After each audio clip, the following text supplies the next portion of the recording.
네, 전 세계 드론 시장이 빠르게 성장하고 있는 가운데 글로벌 드론 시장을 주도하고 있는 국가는 바로 미국과 중국인데요.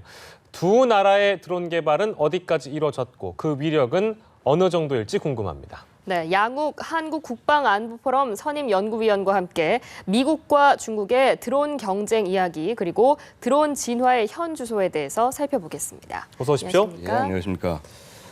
거의 모든 분야에서 경쟁을 하고 있는 미국과 중국인데 이제 드론 경쟁까지 나서고 있네요.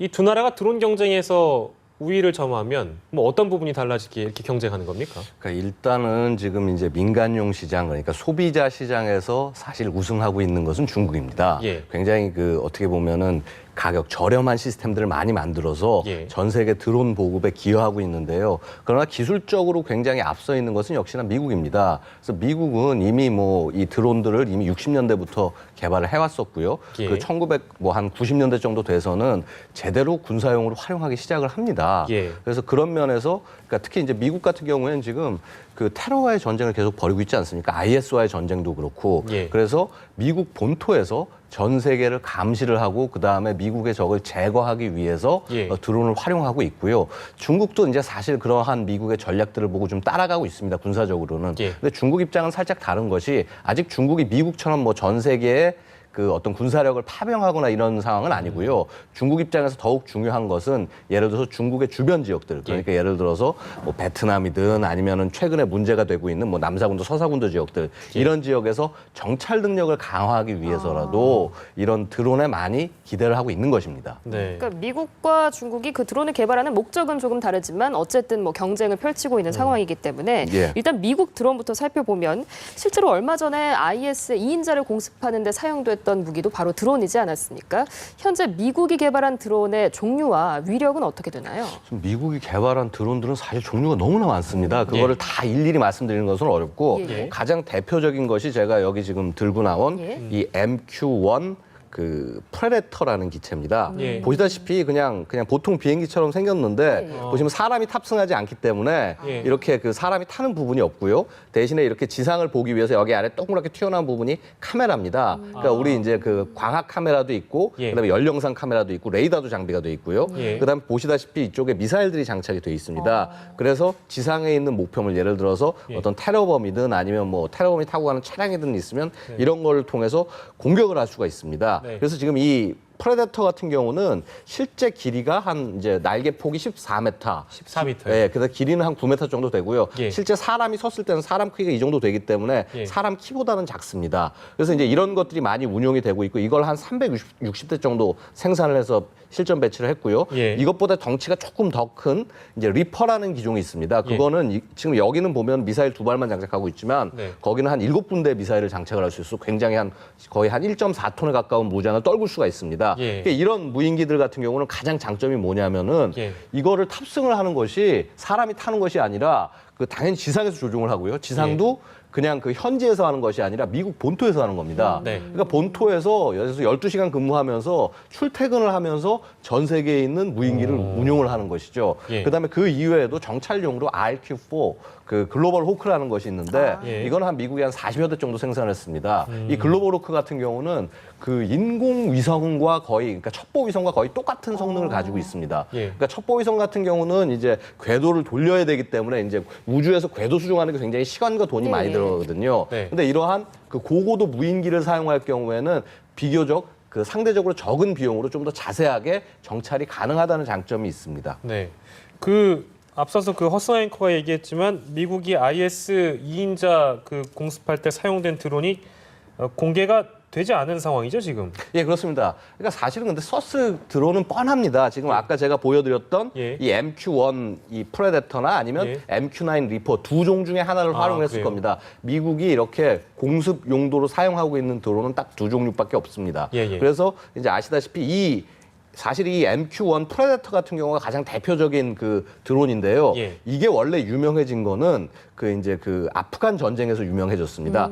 세계에서 최초로 그러니까 드론을 활용한 암살을 한 거고요. 암살이라는 것이 뭐냐면은 탈레반 지도자들을 암살하는 데 사용했고요. 예. 그다음에 이 미사일 발사하는 능력을 개발하는데 사실은 미국 CIA가 많은 돈을 들였습니다. 그래서 예. 지금도 CIA와 미 공군이 한 팀이 돼서 예. 이렇게 테러범 암살에 이러한 무인기를 많이 활용하고 있습니다. 아, 저 혹시 근데 궁금한 건데 이런 드론들은 그 하늘에 떠 있을 때 예.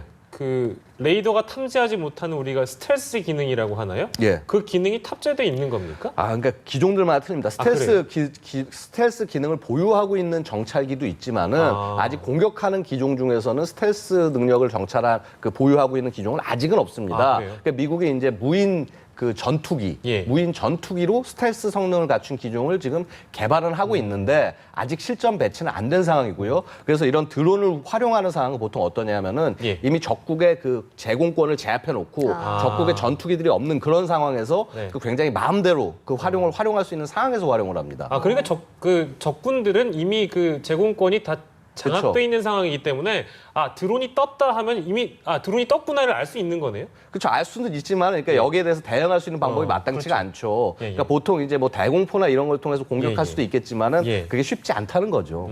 예. 이미 뭐 미국은 드론을 이렇게 군사용 목적으로 활용을 하고 있는데 네. 앞으로는 그 활용 빈도를 더 높일 거라고 하고요. 또 개발에도 박차를 가하고 있다고 합니다. 어떤 것들을 좀 개발하고 있나요? 자, 일단은 그 활용 빈도를 말씀드릴 것이요. 예, 이제 아까 말씀드렸다시피 이 드론을 가지고 암살, 그러니까 어떤 적을 뭐 제거를 하거나 할 때 활용한 것이 2002년부터 활용하기 시작했습니다. 예. 그렇게 했는데 부시 행정부 때는 연간 한 40회 정도의 드론 공격이 있었는데요. 예. 오바마 행정부에 들어오면서 첫 해 120회로 늘어납니다. 그래서 이제 전체적인 비용을 어떤 그 횟수를 따져봤더니 예. 부시 행정부 때보다 오바마 행정부 때 거의 7배 이상의 그 드론 공격이 있었습니다. 예. 그만큼 활용도가 높다는 것이죠. 예. 그리고 이제 개발도 굉장히 이제 그 진행이 빨라지고 있어서 아까 말씀드렸다시피 무인 전투기도 지금 개발을 하고 있고요. 예. 그다음에 이거를 극초음속으로 그래서 마하 5, 6의 속도로 비행할 수 있는 그런 비행체도 지금 한참 개발을 하고 있습니다. 그리고 또 이 아까 뭐 말씀하셨지만은 그 스텔스 성능을 갖춘 정찰기는 이미 제한적으로 실전 배치를 해서 예. 아마도 이제 그때 그 정찰기가 이전에 빈라덴을 찾아낸 그 기체가 아닌가 이렇게 생각이 됩니다. 예. 미국이 이렇게까지 이 무인기 개발에 열을 올리는 게 중국을 견제하기 위해서인가요? 뭐 반드시 중국만을 바라보는 것이 아닙니다. 이미 예. 미국은 전 세계를 어떻게 보면 장악하고 있고 경영하고 있는 그런 국가고 결국은 미국이 그 가장 지금 중요시하는 그 새로운 전술이 그러니까 GSS, 글로벌 서베일런스 앤 스트라이크라는 그런 전략을 사용하고 있습니다. 그러니까 전 지구를 감시를 하고 그다음에 우리에게 적이 있으면 공격하겠다. 그런 전략을 활용하고 있는데 미국이 예전처럼 예산이 많지가 않으니까 모든 병력을 전 세계에 보낼 수는 없는 것이고요. 네. 그러다 보니까 상대적으로 무인기의 활용성은 앞으로도 더 높아질 수밖에 없다는 것이죠. 알겠습니다. 자, 그러면 중국 쪽도 한번 살펴볼까요? 현재 중국의 대표적인 드론은 어떤 게 있습니까? 예, 중국의 대표적인 드론이 이룽이라는 제품이 있습니다. 예. 근데 사실은 이게 보고 있으면은 아까 그 제가 설명드렸던 프레데터를 예. 거의 그대로 베낀 기종입니다. 그래요? 크기나 무게도 비슷하고 약간 디자인만 살짝 틀리고 실제 움직일 수 있는 범위도 많이 비슷합니다. 그 이외에도 천룽이라는 그런 이제 무인기들도 있고요. 예. 그다음에 샨다오라고 그래서 중국판 글로벌 호크에 해당하는 그런 기종들도 있습니다. 굉장히 다양해죠. 그러니까 미국이 이미 활용하고 있는 기종들을 중국은 그대로 밖에서 보면서 카피하고 예. 활용을 해오고 있고요. 예. 아직 대량 생산되지는 않았는데 이 중국이 목표가 있습니다. 중국이요. 2023년까지요. 무려 10조 원, 우리 돈으로 10조 원을 들여서 예. 4만 2천여 대 무인기를 생산을 하겠다. 그래서 전 세계 최대의 무인기 강국이 되겠다. 예. 일단 이런 계획을 밝혀놓고는 있습니다.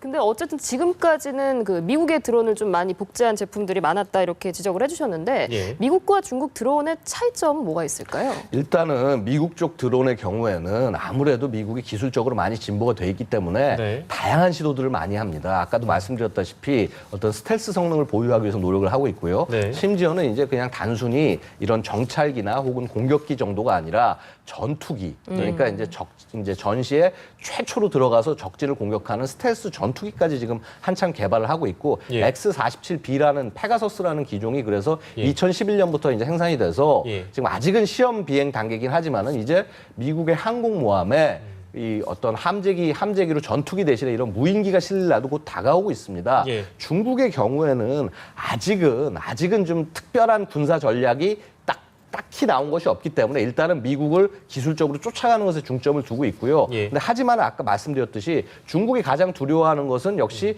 미국의 그 해군 전력입니다. 그래서 지금 아시다시피 이런 그 동진아해 근처라든가 중국의 근해에서 굉장히 많은 충돌이 예상되고 있기 때문에 네. 결국은 이런 해역 감시라든가 혹은 이제 그 주변국들 뭐 베트남의 미얀마들 국경 감시 등 이런 지역에 있어서 네. 아무래도 이런 그 무인기를 많이 투입할 수밖에 없지 않겠나 예상이 됩니다. 저희가 드론을 소재로 얘기하는 이유도 대체 불가능한 공격 수단으로 지금 여겨지고 있기 때문인데요. 그러면 이걸 이제 어떻게 방어해내느냐, 방어 체계를 구축하는 것도 좀 중요해 보이거든요. 어떻게 막아내야 되는 겁니까? 사실은 이제 드론을 막는 것은 예. 일단 그 전투기를 막는 것과 거의 유사합니다. 예. 그래서 이렇게 어떤 기체가 날라오면 그것에 대해서 미사일로 공격한다든가 대공포로 공격한다든가 이제 이런 방법이 있는데 예. 문제는 드론들이 실제 비행기 전투기들보다는 사이즈가 좀 적고 예. 그다음에 레이더에 탐지되기 살짝은 좀 어려운 그런 성능들이 좀 있습니다. 그래서 그런 면에서 좀 레이더 성능들이 많이 강화가 되고 있고요. 예. 최근에 주목받는 기술은 레이저 기술입니다. 레이저. 그러니까 이게 레이저로 해서 레이저로 이 드론을 이제 쏴서 이제 떨군다는 건데 우리 영화에서 스타워즈 같은 영화에서 보듯이 이렇게 뿅 하고 나가는 게 빔 아니죠. 한번 뿅 하고 나가는 것이 아니라 예. 그 지지는 겁니다 한마디로. 아. 이게 굉장히 고열이기 때문에 마치 예. 토치로 지지듯이 아. 이 이제 이런 무인기를 지져서 보통 이제 한 10초 정도 이내로 해가지고 해서 지져서 터트릴 수가 있게 돼 있습니다. 예. 그래서 이제 이런 그 장비들이 있는데 지금 개발이 많이 돼서요. 일부는 지금 차량에 탑재를 해서 운용하는 것도 있고요. 예. 최근에는 이제 컴팩트 레이저 웨펀 시스템이라고 그래서 예. 사람이 들고 다니면서 이렇게 휴대용으로 해서 한 4개 정도 파트로 구성이 되는데 뭐 4개라고 해봐야 무게는 무겁습니다. 한 300kg짜리를 예. 4개로 이제 들어서 다니는 건데 지상에 설치해 놓고 이렇게 날아다니는 이제 표적을 향해서 한 10km 정도는 교전할 수 있을 겁니다. 예. 그러니까 조준을 해서 격추를 시키는 이제 그런 시스템들이 한창 개발되고 있습니다. 네. 예. 대체 불가능한 어떤 공격 수단으로서의 드론 또 거기에 대한 방어 체계까지 좀 짚어주셨는데 사실 드론 하면 이게 군사적인 용도로만 사용되는 게 아니라 뭐 취미로 드론 날리는 분들도 계시고요. 택배로 사용되기도 하는데 어디까지 진화를 했나요? 자, 그 가장 대표적인 사례로 들어드릴 것이요. 중국의 DJI라는 굉장히 유명한 드론 회사가 있습니다. 네. 지금도 많이 그런 어떤 소비자용을 많이 활용하고 있는데 예. 여기 사장이 얼마 전에 장쯔이한테 프로포즈를 하면서 드론에 이런 그 반지를 담아가지고 프로포즈를 한 적이 있습니다. 예.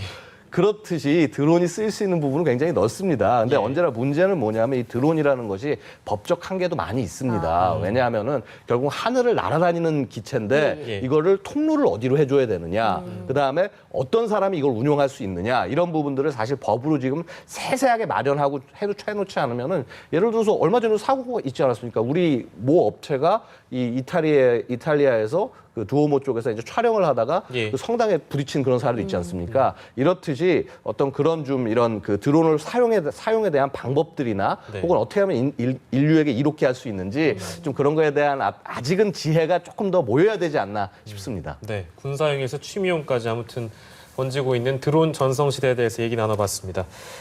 지금까지 양욱 한국국방안보포럼 선임연구위원과 함께했습니다. 오늘 고맙습니다. 감사합니다.